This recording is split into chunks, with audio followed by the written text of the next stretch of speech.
आमच्या काही कार्यकर्त्यांनी, म्हणजे माझ्याच परिसरातले एक लोकमान्य नगरमध्ये म्हणजे माझ्या मतदारसंघात राहणार एक कार्यकर्ता एक दिवस माझ्याकडे आला आणि मला आश्चर्य वाटलं की तळागाळातला झोपडपट्टीमध्ये साधारण चाळ सिस्टीममध्ये राहणारा एक साधा तरुण मुलगा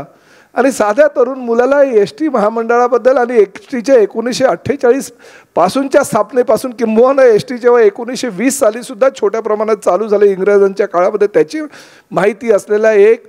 फक्त एस-टीवर नितांत प्रेम करणारा, उत्पन्न त्यातनं काही नाही फक्त खिशातून खर्च करावा लागणारा एक जेव्हा कार्यकर्ता एस-टीवर एवढं प्रचंड प्रेम करतो आणि त्या प्रेमाच्या माध्यमातून आपण तो चक्क कॉफी टेबल बुक ज्यावेळेस निर्माण करतो, मला अभिमान वाटला की ह्या मंडळाचा मी अध्यक्ष आहे. आणि मी त्याचं कौतुक केलं, त्याला सांगितलं तू ये माझ्याबरोबर बस, मला सांग आणि हा एस-टीला अजून आपण पुढे कसं घेऊन जाऊ यासाठी आपण सगळ्यांनी मिळून प्रयत्न करेल. आणि आज त्याचं मी कौतुक करतो की त्याच्या माध्यमातून आज ह्या कॉफी टेबलचं आपण अनावरण केलेलं आहे.